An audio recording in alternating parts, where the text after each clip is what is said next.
Over the weekend, you had over 100 top CEOs and executives of these massive corporations get together for a meeting to discuss Georgia's new voting bill that was passed.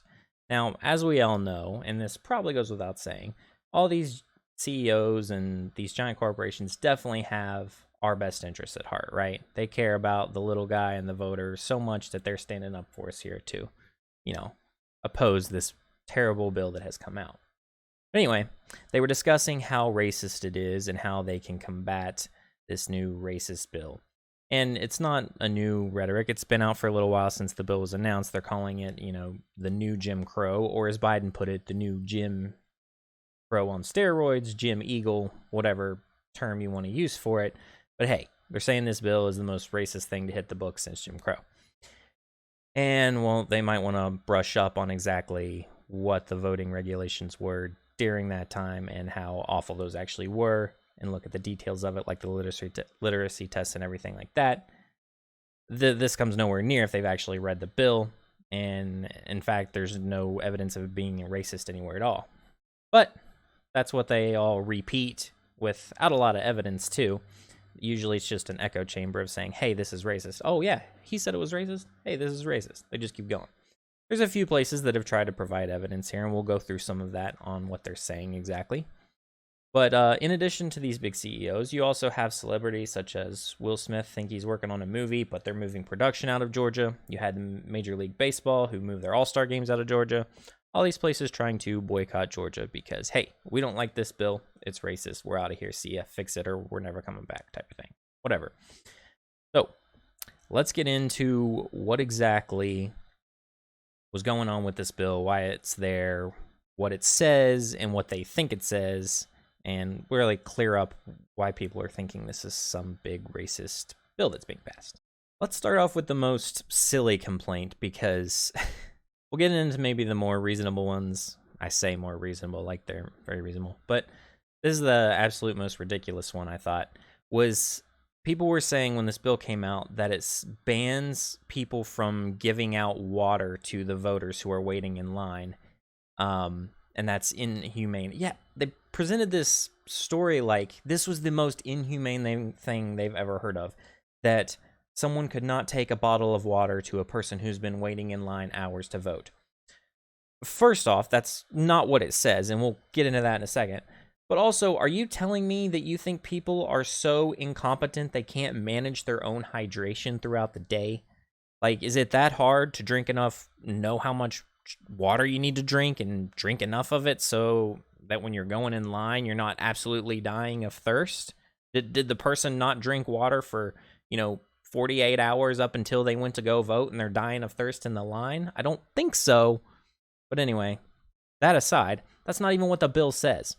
So the bill is very specific with regards to what it's banning with handing out food and drink.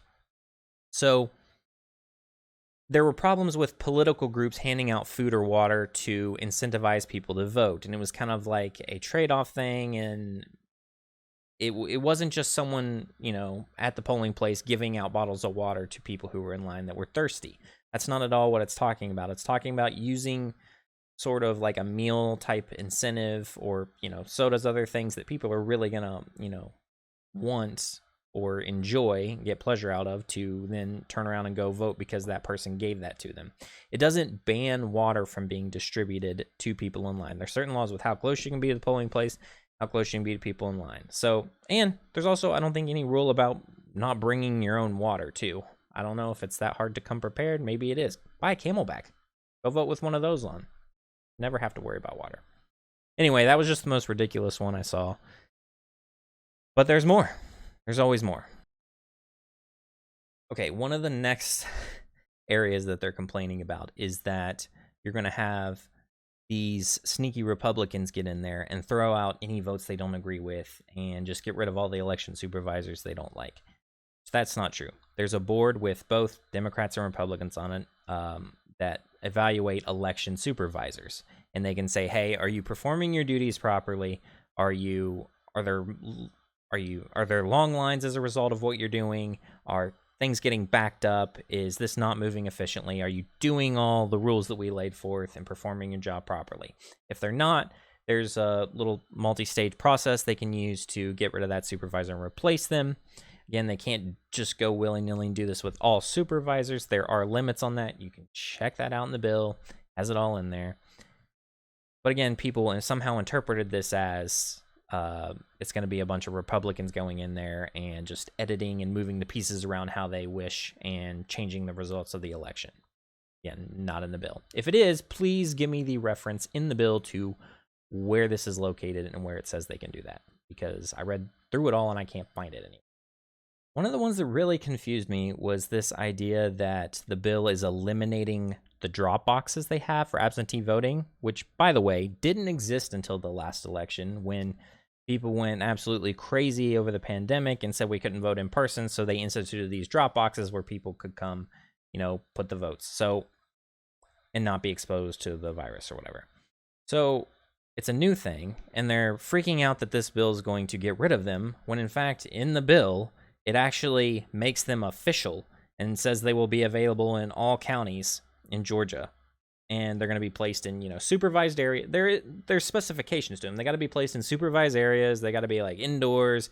They got to have it's got to be in a certain type of place with a certain person watching over it, to promote security. You can't just place the drop box out in the middle of the street or in front of Walmart or something and just hope it's going to be okay. There's obviously security protocols that go with it, but they're establishing drop boxes in all the counties. And I guess the complaint is that the drop boxes aren't good enough in these places and that it's not fair. Some people can't reach them. I've seen multiple complaints about the drop boxes. Some people think they're not going to be there at all. Some people think we're never going to be able to reach the drop boxes. There's one in every county. I mean, at some point, right, you can't put a drop box in every person's home. I don't know what they're wanting with this, but I guess it's to complain just for the sake of complaining. Another area that people are really complaining about is that they're going to lose the ability to vote on Sundays, which again is not in the bill. And studies even show that some of the least amount of voting occurs on Sundays, but these pastors were all up in arms that their congregants all, they go to church and then they go to the polls right after. So, hey, they want some voting on Sundays. Well, in fact, guess what? That's in the bill. And also, it guarantees voting on Sundays for many more counties than it did before, and it's officially in there now, and they're going to have locations to vote on Sundays. I can't remember which specific ones it was, but it's going to be in there. People are going to be able to go vote on Sundays. You're not blocked from voting after church. You can do it. So again, more outcries from people who I guess didn't read it or don't know what's going on with the bill with regards to church. I guess they just heard. I think that may have been in the initial draft. There wasn't going to be Sunday voting or something, but it wasn't ever put through. There is going to be Sunday voting on there. So one of the last areas that people are absolutely up in arms about is the whole idea of voter ID, because that was a good portion of this bill was talking about requiring ID to vote instead of just this signature matching thing, which was causing major problems and a lot of backups in the voting process. So people have said for a while now that voter ID is racist. You shouldn't require ID to vote. It's discriminatory because grown adults can't actually go get an ID. It's either too expensive, too time consuming, or they can't figure it out, or things like that. Very low expectations for adults in the United States, right? You can't get an ID. Well, Georgia makes it very, very easy and cost effective if you just care to look. And I'm going to show you exactly how easy it is right here. So let's take a look. We have here the Georgia Department of Driver Services. They go on to talk about voter ID. They say, Georgia law requires Georgia residents to show photo identification when voting in person. If you have questions, need more information, or have difficulty getting a free voter identification card, see that? A free voter identification card. You can contact your county registrar's office or the Secretary of State's elections divisions at, hey, they give you a phone number to contact and say if you're having problems getting your free ID, but they're also going to explain how to get your free ID right here. So many resources, right? They first describe what IDs are acceptable. Any valid state or federal government issued photo ID, including a free ID card issued by your county's registrar office for the Georgia Department of Driver Services. Again, free, no cost there. You can use a Georgia's driver's license, even if it's expired. That's nice. You can use a valid employee photo ID from any branch, department, agency, or entity of the U.S. government, Georgia, or any county, municipality, board, authority, or any other entity of the state.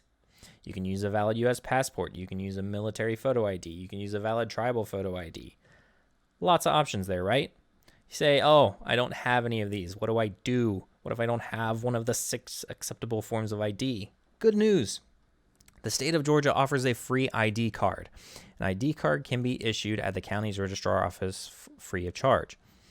To receive your voter identification card at the county's registrar's office, the voter must provide a photo identity document or a proved non-photo identity document that includes the full legal name and date of birth, documentation showing the voter's date of birth, evidence that the applicant is a registered voter, and documentation showing the applicant's name and residential address. Or a voter ID card can be issued at any Georgia Department of Driver Services office free of charge. To receive a free Georgia voter identification card at the Georgia Driver Services, you must provide an original or certified document to prove who you are, right? Obviously, to get this ID to vote, you got to have something proving that you are the person to receive the ID. That should make sense to most people. You must have an original certified document, like I said, such as a birth certificate or a passport. Okay, most people should have birth certificates if they were born.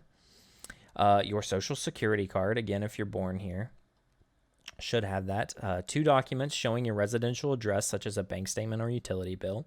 If you've had a name change, then you also need to bring a document that proves that, a signed affidavit, and evidence that you're a registered voter. If we get all the way down to this point where the state government is going to give you a free voter ID, that eliminates the cost portion, and all you have to do is the instructions they have listed here. If voting is that important to you, and it should be very important to you, right? It affects how your state runs and how your country runs. This is an important issue. It's not just some fun little thing you do on the side, right? This is a big deal. So you make time for what's important. This is a very important thing.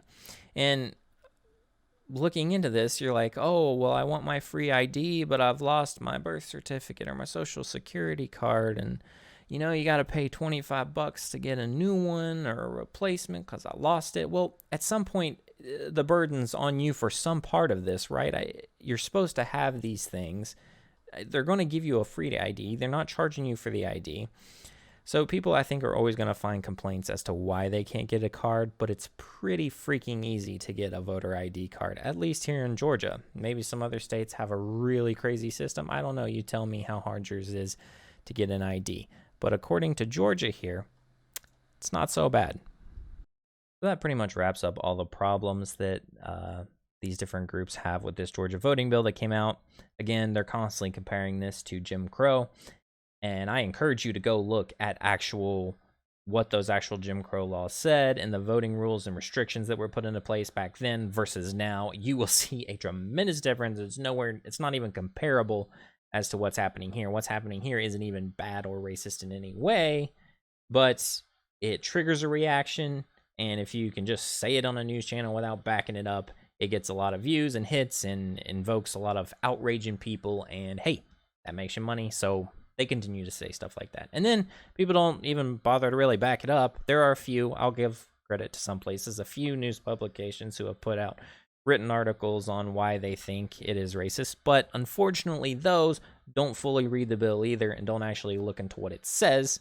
And I'll post it down in the description. You can go check for yourself. If you disagree with any of the things, find the section in the bill where you think it actually says something racist and, post it. Post, hey, actually, this section right here, section 2, number or whatever line it's on, where you think the problem is, and you can post that.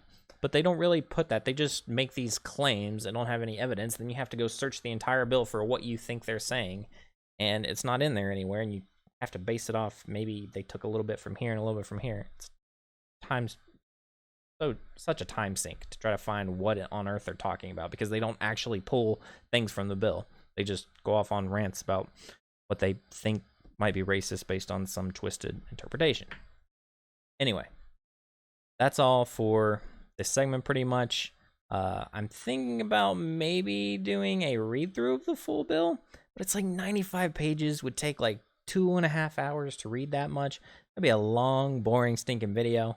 but there's some people that just won't go read it for themselves or go, a lot of people, true. You don't have time to go read all that. I understand.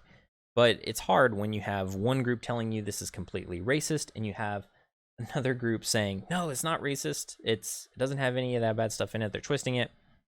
You're either just taking one side or the other's word. But if you're not going to go read it for yourself, then maybe I should go read it. I don't know. But that's all for this segment. We'll see you guys in the next one. Have a good one.